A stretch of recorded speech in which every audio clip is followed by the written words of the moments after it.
Құрметті тыңдармандар, бүгін біз сіздермен тұтыну бағалары индексі мен жалпы ішкі өнім дефляторы көрсеткіштерінің айырмашылығын қарастырамыз.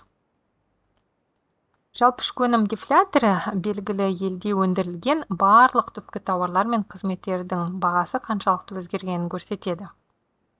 Және бұл көрсеткішті есептегенде ағымдағы жылы өндірілген тауарлар мен қызметтердің бағасы ескеріледі. Және бұл көрсеткіш осы елдегі жалпы баға деңгейі қаншалықты өзгергенін көрсетеді. Тұтыну бағалары индексі болса, бұл индекс орташа отбасы тұтынатын қоржынға енгізілген тауарлар мен қызметтердің бағасы қаншалықты өзгергенін көрсетеді.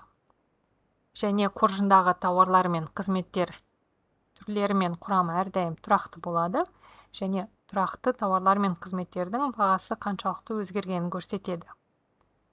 Тұтыну бағалар индексі өмір сүру сапасының қаншалықты өзгергенін көрсететін маңызды көрсеткіштердің бірі болып табылады.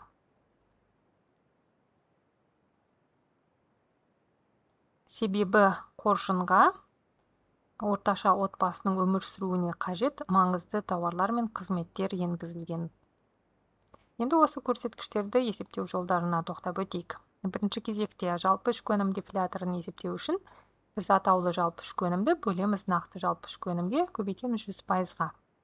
Атаулы жалпы ішкі өнім дегеніміз ағымдағы өндірілген тауарлар мен қызметтерді ағымдағы бағамен есептеу. Нақты жалпы ішкі өнім дегеніміз ағымда өндірілген тауарларды базалық жылғы бағамен есептеу. Көбейтеміз 100%-ға. Тұтыну бағалары индексін есептеуге келетін болсақ, біз қоржындағы тұрақты тауарлар мен қызметтерді ағымдағы бағамен есептейміз. Демек, қоржынның ағымдағы құнын есептейміз.